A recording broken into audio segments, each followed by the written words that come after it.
Hey everybody, welcome and thank you for listening to this episode of Marriage Therapy Radio. My name is Zach. I'm here with Laura. Let's see, if you're paying attention, this is part 2 of our Can of Worms episodes. We started a project last week where we wanted to talk through a specific exercise, and we actually never got to it. So today we're going to get through it. It's an exercise that Laura uses with couples to help them have conversations that they're not inclined to have just sort of naturally. So we talk through that quite a bit. We hone it. I think there's some cool stuff that comes out. As always, we bat around some stuff that has nothing to do with anything, but that's kind of fun. Also, there's a special guest in this episode in the middle of our ad today. So thanks to our sponsor, Paired. If you haven't downloaded that yet, I think today might be the day. But yeah, Laura and I have a good time today. I think you'll get a lot out of it. This is a very cool conversation. Stick around. Okay, so if you were just listening to the previous episode, nothing has changed. Zach and I are still, it is still a Saturday morning in our households. We recorded the last episode, and then Zach told me that I could not open the can of worms and that I had to hold off until we recorded a second episode. So this is the second episode. This is us just like pausing and recording a second episode. Yeah. So yeah. Okay.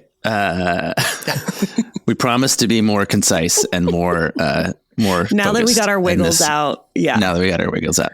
Yeah.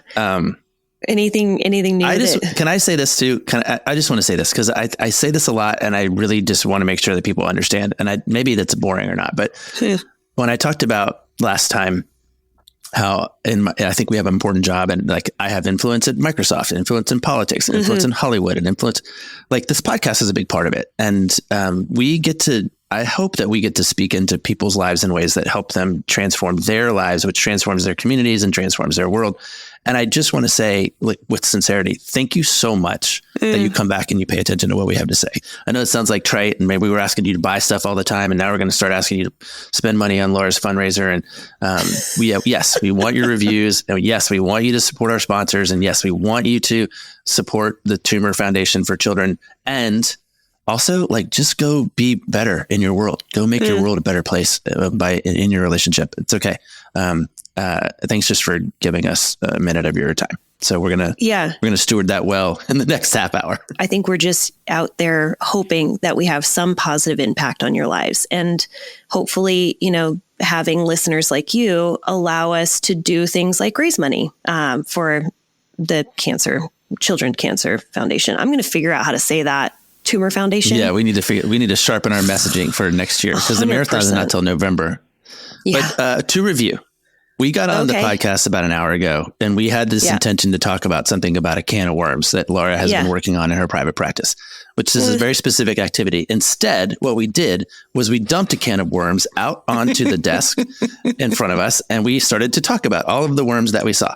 And so if you haven't listened to that episode, maybe you're like, what are these guys talking about? But you might want to go back. I think there were some good nuggets. And if you don't go back today, we're going to talk about an exercise that you've been bringing to bear that maybe we're going to sharpen and refine and make kind of work better. I'm excited about it. We're going to workshop it. Yeah.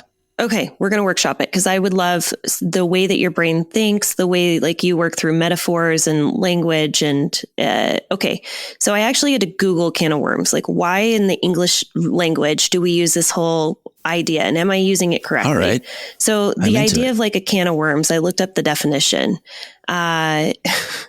The English language is so weird, but it says, if you say that someone is opening a can of worms, you're warning them that they are planning to do or talk about something that is much more complicated, unpleasant, or difficult than they realize, and that it might be better left alone.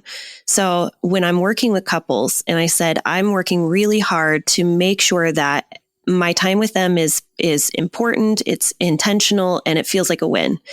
Many couples are saying, Laura, we come to therapy because we want to open the can of worms in session with you. And then we want to put the lid back on, and we want to go back to our lives when we're not in therapy. I'm like, okay, all right. So let's make a can of worms. And that's actually what I've been working on. And this started with you talking about how you wanted to be efficient in sessions, because you were super aware that the clock was ticking, and that, every minute costs, $5 or whatever it costs. And, and you're talking about how sometimes you get massages, and that's not, and I'm like, by minute 8, I'm like, am I really enjoying this? Cause I just spent, $30 on the last 8 minutes. Was it effective? Does it feel like it's doing what I want it to do? And a lot of couples. By the way, we feel like we can wander around on the podcast because it costs you nothing. It costs you nothing to listen to this. You are using your own free time. Yeah. So if you don't like it, you can move on.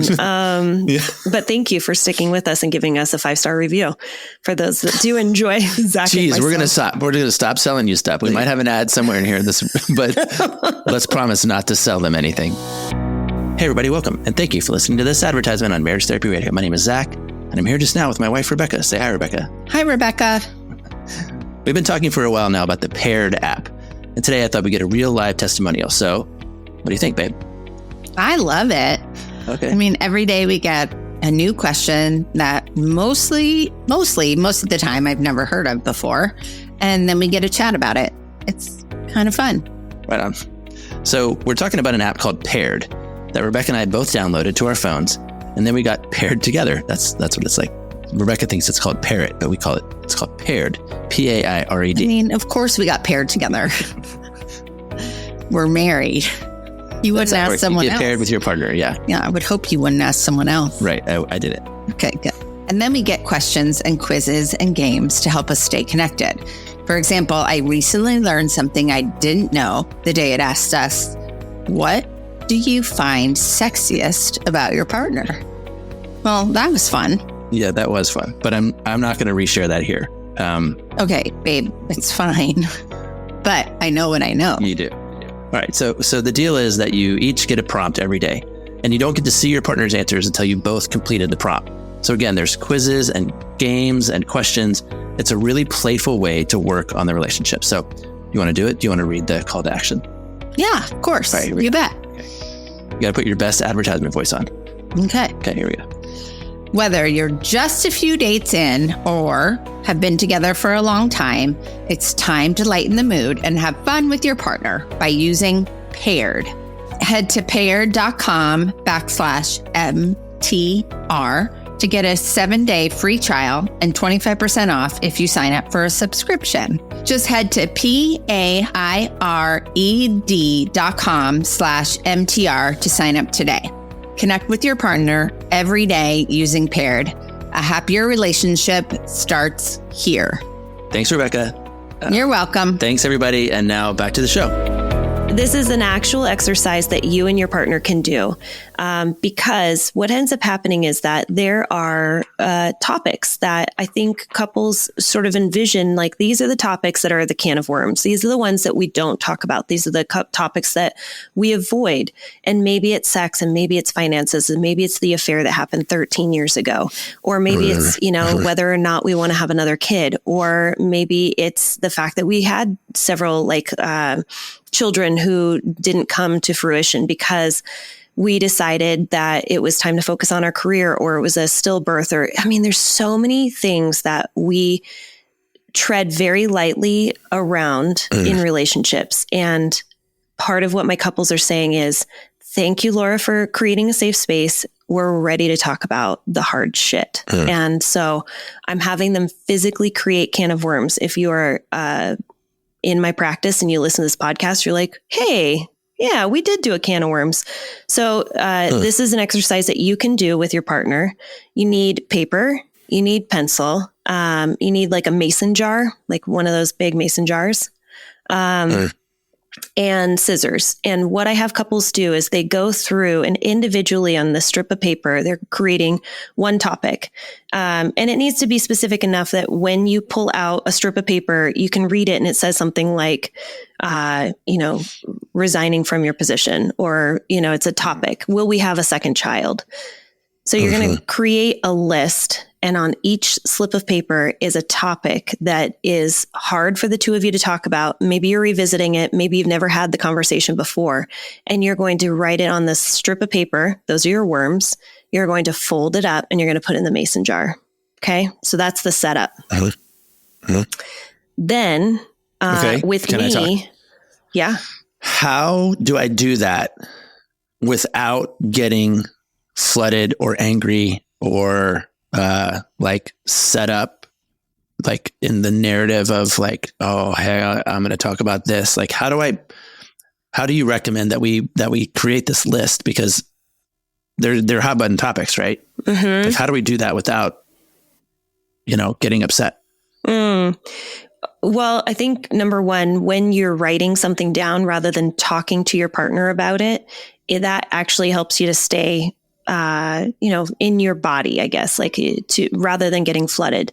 Okay. So you're not talking about it right now. All you're doing is the setup and basically saying, hey, there's a lot of things in my head that I avoid talking to you about, or I would like to clear the air. I would like to remove these huge boulder relationship conversations. But I don't know how to do it. So can I put something in the jar without your consent? What do you mean? Like, can I be like on a Tuesday, be like, oh yeah, I want to talk about that time that she went to the grocery store and spent $500 without asking. And I wrote it down. I came home and I put it in the jar, and you're still at home. You're like, I can do that. Yeah. Okay. You don't have to be in agreement. It is your can of worms. Like, the topic that's hard for you to talk about may be very different from the topic that's hard for your partner to talk about. Like, your partner may want to talk about they want to open the relationship up, and you have no idea. They're going to write it on the strip of paper and they're going to put it in the jar. So now you have a jar of all of the topics that you may have avoided, you feel uncomfortable, and you're afraid of talking about it. Okay. The most important piece is, if we're going to think about this kind of like a game, is every game has rules that you have to follow. This is where I wanted your help. All right. In order to create safety around the jar, the can of worms, and opening the can of worms, I would like for us to establish sort of like the rules of the game. The first rule of the game is the timeline. There has to be a timeline that's established. So like, when we sit down and we are going to do the hard work of, let's open up the jar and let's grab one strip of paper and let's discuss it. Having a finite amount of time that you discuss that is really important, and it has to be abided by. So I'm just wondering, kind of like an arbitrary number, what do you think would be a fair amount of time that you would feel comfortable saying, all right, I'm willing to dive into the hard stuff, to do the hard stuff. But I'm only willing to do it for this amount of time. How long do you think it should be for? Okay. Can I go on a little bit of a tangent to answer this question? Of course. That's why we have a podcast that you pay nothing to listen to. Okay. Here's what I think. I think it's evoking for me the memory of a couple that was in my practice. I've talked about them before. You might have heard me describe that they created for themselves something called couch time. Yeah. And couch time for them was as closely as possible replicating what the experience of being in my office was. So in my office, you sit on a couch. In my office, the appointment is 50 minutes long in their case. In my office, there's an assumption that you're on your best behavior. In my office, there is a third party present. In my office, there is so they created for themselves this notion that they called couch time, which meant that they could request it at any time. And it was that they would meet on their couch in their house with the agreement that they would both be on their best behavior. And I think they targeted about 50 minutes. Like 50 minutes was kind of the outside length of couch time. Yeah. So I care a lot about context. I care more about context than I care about content, particularly when it comes to couples talking to each other. So you've got a jar full of content. Right. This literally is a jar full of content that we want to discuss. So I think you're right to establish the rules. That's context.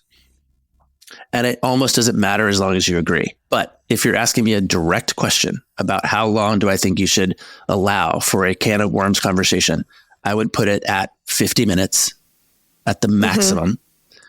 Right. And I would protect it with 50 minutes when we're on our best behavior. Here's another thing that's true about my office. There's no distractions. Like, people aren't answering their phones or checking their texts when they're in my office. Yeah. You're on your best behavior. We've limited our distractions. We have a space that we go to that is designed to kind of hold this conversation. And we have a timeline so that if we're done, we're done. We're not going to beat it to death. We're not going to extend ourselves beyond either one of our limits. And then inside of that 50 minutes, of course, you have to still build skill, but that's the simple answer to your question about how long would I make it? Yeah. Because essentially, I'm going to go through my couples. By the time we get to the can of worms, they're skilled. They have learned how to have quality conversation with each other. But what I'm doing is I'm saying, I understand that these are topics that you want to talk about, and it's very expensive for you to come into my office and for us to open the can of worms every time. If you want to, great. But this is also something I want our couples to have at their ready that they can do without coming to see Zach or Laura. You can create. Okay, so I think that's actually a really important point. Yeah, I think that's a really important point I want to emphasize is that I don't think I grasped this when you first started talking, but this is an activity for skilled couples who are coming in with an awareness of kind of what they want to do, why they want to do it, and that they have confidence that they can do it. This isn't like, hey, I just listened to your podcast and I thought I'm going to put a bunch of topics in a jar and just talk about them, Okay, cool. Okay, that's good. Hold on. Confidence is a huge word, a huge piece of the puzzle. Is these couples have been walking on eggshells, not talking about these topics because they don't have the confidence that the conversation is going to go well. So here's what I'm doing. I'm creating the context for them to be able to have a skilled conversation. I don't think you need to come and learn all the skills from me or Zach or one of our workshops in order to have a hard conversation. But I think you have to say, we're going to have this conversation when it's distraction free. We're going to do it in our basement on our special couch, not in, our bedroom that we're holding sacred. We're going to show up as our best behavior, distraction free. We're going to be kind to each other, and it's time limited. So that's what I would do is sit down with your partner once you have your jar. And how can you create confidence this conversation is going to go well? By establishing the rules, the explicit agreement of how we're going to play with the jar. I will say that this is a Zach thing. When you pull a strip of paper out, let's just say that it is, I want to talk about, the $2,000 that you lost gambling last month. That's a big topic. We haven't talked about it. I want to talk about it. Before you do anything, is you agree on what's the purpose of us discussing this? Why are we talking about this? Why are we talking about it? You use 3Ds. I went into also, it's funny, 3 Rs. I've been kind of like embodying you in session. So the 3Ds is dreaming, discussing, deciding. Are we dreaming out loud? Are we discussing? Are we deciding we're going to make a decision? I forget what the 3 Rs. There was one that was like repair, I can't remember what the others are. Safe flight repair, safe flight replace. That's a new commercial jingle. We're going to put a commercial jingle on every episode from now on. Yeah, that's an old one. This episode it's new to our podcast. Safe Flight. Safe Flight. Our actual sponsors are like, can you sing our jingles? Because we're the ones that are paying you to have. Yes, we will. We will sing your jingles. So that's one thing that I would say is like on the piece of paper, make a list of what the purpose of the conversation could potentially be. Can you imagine, Zach, like just brainstorm with me? I have 3, right? Like the dream. Are we dreaming? Are we discussing? Are we deciding? Are we repairing? Are we, what are some other purposes of a conversation? Well, first of all, I think repair should be the primary reason you have any of these can of worms conversations anyway. There's a reason those things went in the jar. They created a sense of disrepair, and to talk about them is to seek repair. I think should be like the goal. Sometimes people show up at these conversations and they want to litigate, or they want to win, or they want an apology, or they want to punish somebody. And all of those things need to be sort of checked, because I don't want to have a can of worms conversation with my competitor. I want to have a can of worms conversation with my partner, with my collaborator. And the collaboration is in search of repair would be my bias. If you have other agendas, we can name them, but that would be my. So repair is really important. Oh, I remembered another one, and it doesn't have to be repair. It could be, I want to talk about retirement. That's not necessarily like we're seeking repair. It's just, this is a conversation we haven't had. It is on my mind. That's fair. It's in the can of worms, right? So maybe you're dreaming at that point. The other one is understanding. I'm just seeking to understand you. I just want to hear you. Another one might be, I want to have this conversation because I need to feel validated. I need to feel like I'm valid in my feelings and thoughts, whatever that might be. Why are you laughing? We were watching a Hallmark Christmas movie the other day, and it was actually Hallmark's knocking it out of the park, by the way. A lot of people have problems with Hallmark Christmas movies. They've got all kinds of issues, but they started bringing in same-sex couples and a little bit more diversity, which is nice. A little bit more diversity. A little bit. There's also more diverse plot lines, because the plot line that everybody knows is, disaffected young professional woman goes to this small town called Christmaston, and she hates Christmas, but she meets her boyfriend or meets the guy who has a single child, whatever. So anyway, side point, in the one that we were watching, this girl says to this other lady who's having a panic attack, she says, do you want to be hugged, heard? Do you want to be heard, hugged, or helped? Heard, helped, or hugged, I think is what she says. Oh, I like that. And, it's kind of a trope right now that's bouncing around a lot of like TikTok-y social mental health stuff. Abby called me the other day, and she was having a little panic attack about her final exams. And I just said, do you want to be helped, heard, or hugged? And she chuckled, she laughed. She goes, is it going to end up like painted on, signs that you hang in Live, your laugh, love? Yes.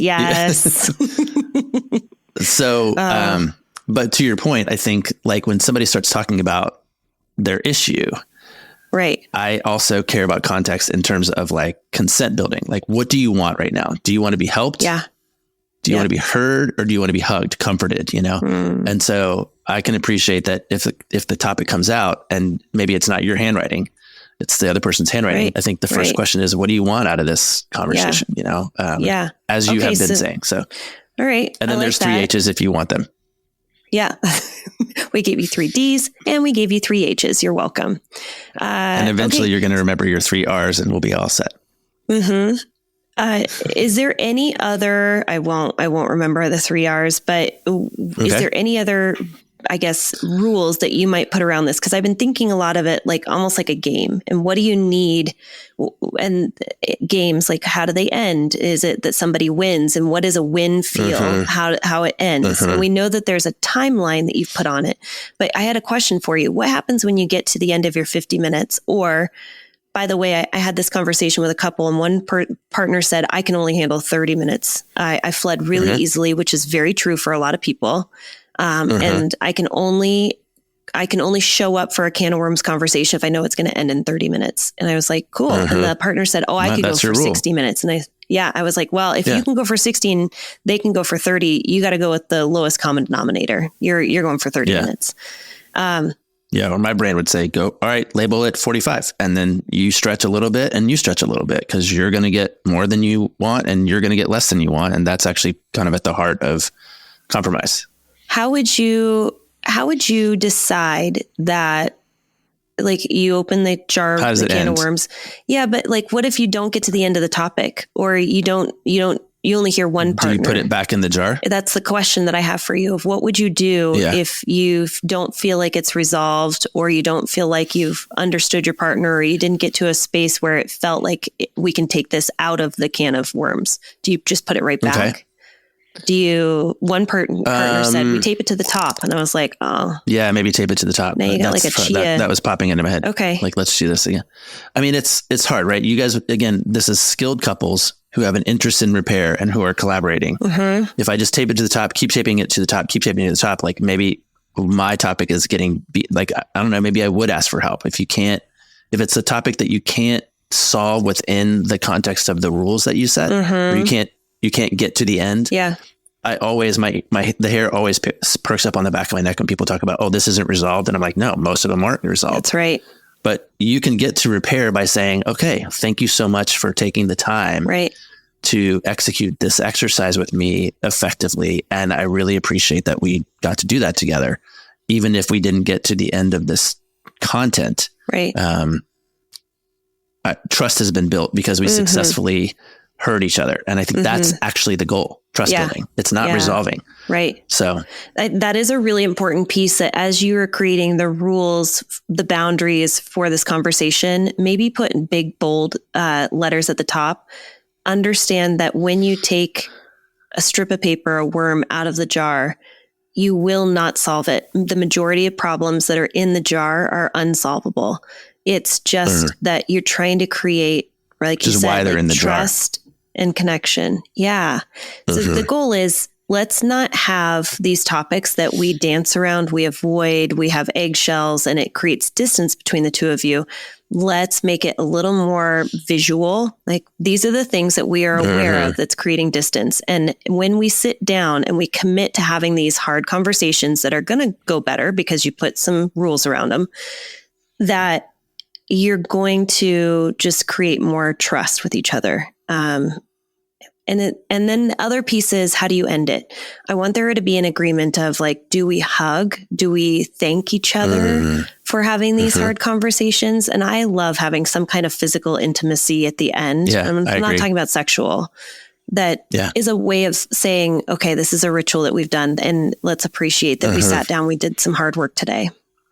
Anyway, I love that. I agree. I think there should be some kind of connection. I think I often say to couples, there's a reason we talk about makeup sex. There's a reason that we elevate makeup sex as, say, better than normal sex. And it's because we've come through something together that has generated intimacy for us. And we're sort of sealing the deal, this kind of repair deal, with something that looks like recovery. And I think, you know, if you think about the can of worms as a thing that is designed to generate intimacy, you know, bring us closer together because we've successfully navigated something difficult, why not target makeup sex? Why not target the long makeup hug, or why not seal the deal with some kind of symbol of your shared connection? I think that could be really, really powerful. Yeah. In terms of how to end it, if the timer goes out, respect the timer, right? And just say, okay, 100%. This didn't really work. And we already have our rule about what do we do with this topic if we feel like it's not ready to come out of the jar. Do we tape it to the top? Do we outsource it? Do we ask for help? Oh, yeah. Do we put it back in? We have those rules, but I think you got to protect these spaces, and then move on, move on. Go ahead and get dinner. Go ahead and, have the next thing. I mean, being in a relationship like this is playing the long game. It's really playing the long game, which means you gotta protect the conflict time with non-conflict time as well. Or I don't know if it doesn't necessarily have to be conflict. Yeah. I think about the change the space. Like, thank you. Now we're going to leave the couch in the basement. We're going to go upstairs and we're going to cook, right? Like, leave the space, I also really, by the way, if you're going to have these hard conversations, go for a freaking walk. I just think there's so much power in two of you getting out and get into nature, walk side by side. I didn't mention this, but one thing that our couples do in our practice is that there's a speaker and there's a listener, and it is protected that you are going to talk. We don't do this on the podcast because we talk over each other. You're going to talk and I'm just going to listen. And when I'm listening for feelings. I'm listening to validate you. I'm listening to empathize. I'm not listening for the counterpoints. Like, you don't have to feel like you have to litigate your position. And I think that can be helpful to add in of, like, what would make this conversation go really well? How can we create that safe space so that we can talk about this? And if you decide as a couple, I'm going to talk and then you're going to listen, and then you're going to get a chance to talk and I'm going to listen. We're not going to interrupt each other. That's probably really helpful too. Yeah. All right. That was my can of worms. And I could run away with this. Like, the idea, do you remember that we talked to that guy? I don't actually think it came from him. Might've been somebody in my practice, but I have a couple that I'm aware of anyway. And one of their commitments to each other is they don't argue inside the house. And the way they justify that to themselves is that they say, oh, if we argue inside the house, the roof, the ceiling holds the tension inside of the house. Okay. We'll talk about it, but it's still there because it hits the roof. So they talk about everything on a walk. It's like, so they energy. talk about it and it gets to go up into the sky or something, So I think whatever works for you is cool and you should pursue that. But I like the idea. The other thing that I'm sort of encouraged by as you describe this activity is just thinking about the jar getting emptier. Right. Like, let's say after this episode, you're like, yeah, let's do it. Let's fill up our jar. And now you've got, 10 or 12 pieces of paper in this jar that's sitting there on your kitchen counter. And to watch it over time get emptier, I think it could be a really powerful symbol for your family. Just to say, oh yeah. And I think, I said this to a client yesterday and I was like, that's powerful. I'm going to put that on. I'm going to make that a meme going to put it on the podcast. But it's basically this, which is nobody likes to work. Nobody likes to work. Maybe there are people who like to work, but everybody likes to play. Nobody likes to work. Everybody likes to play. So let's turn the work into play. Let's, and so I think that's a little bit of what this exercise invites. And particularly if you can watch your jar get emptier, that could be really cool. And I will say, I think that this also came out of the idea that when couples come to therapy, often there's one partner that is more vocal about addressing what's going on. And I have heard the complaint come up often. So really what I've been doing, Zach, and this started about a month ago when I did this whole lecture, right? Like how to be effective as a therapist and how to maintain happy clients. Is making sure that each partner feels like they have a voice in therapy and that their concerns get the appropriate amount of airtime. And so this popped into my head one day where I was kind of like, you know what? What if you guys wrote your concerns down on strips of paper? The strips of paper go in the jar and we just pull out, just one topic. And it could be that we talk about two of hers, in a row, and then your concern gets talked about. But we know that it's fair. And I just wanted to level the playing field when one partner is a little more vocal about their needs in therapy, and that often gets tended to. How can I rebalance it in some way? So yeah, that was important. All right, let's land this plane. I got my can of worms out, which is great. And I also wanted to ask for questions from listeners because I would love to specifically lean into answering some of your relationship questions if you have them. Send them to info@marriagetherapyradio.com. We'll be collecting them and then we can just lean into some of the questions. We'll do like a mailbag around Christmas or something. Yeah. Yeah. Or several mailbags. I would love that. Okay. Yeah. Right on. All right. Well, we did good. I'm proud of us. And, I just want to again say thank you. Thank you to all of you guys who are listening and hanging out with us. And we look forward to hanging out with you in the next year. We're like, I don't know. Oh, you know what? Hey, when this episode comes out, I'll be at Disneyland. You're going to Disneyland again? Yeah. That sounded really critical. I'm sorry. Wow, you're going to Disneyland. That's so cool. Yeah. I get free tickets every year. So, and they always expire by the end of the year. So I've taken Mary 3 years in a row. How do you get free tickets to Disneyland? Okay. Doesn't matter. That's not important right now. What's important is that every year I take Mary and we have a bonding moment and it's like a little bonding trip. And this year she was being a butthole. So I decided to take Rebecca instead.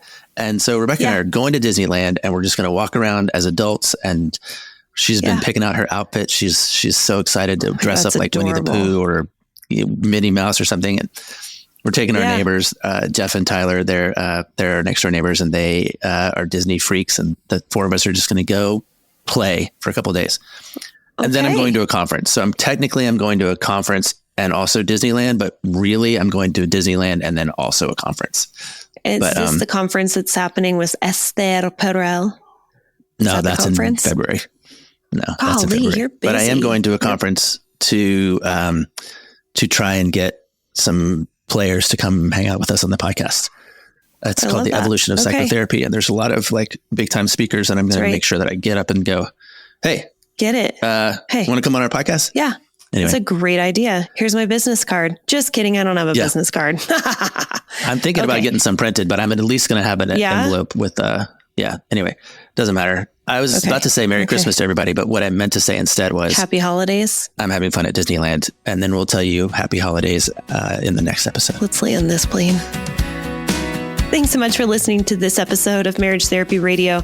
Our email, info@marriagetherapyradio.com, comes directly to me, my inbox. And I would love for you to ask questions that we can answer on the podcast.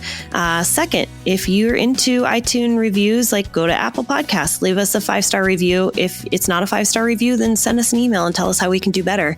And then finally, I am always going to mention this from now until probably November. Check out our website, marriagetherapyradio.com. You'll find information on there for the Children's Tumor Foundation that I'm raising money specifically for NF research. Thanks for all of your time and attention, making your relationship better today than it was yesterday.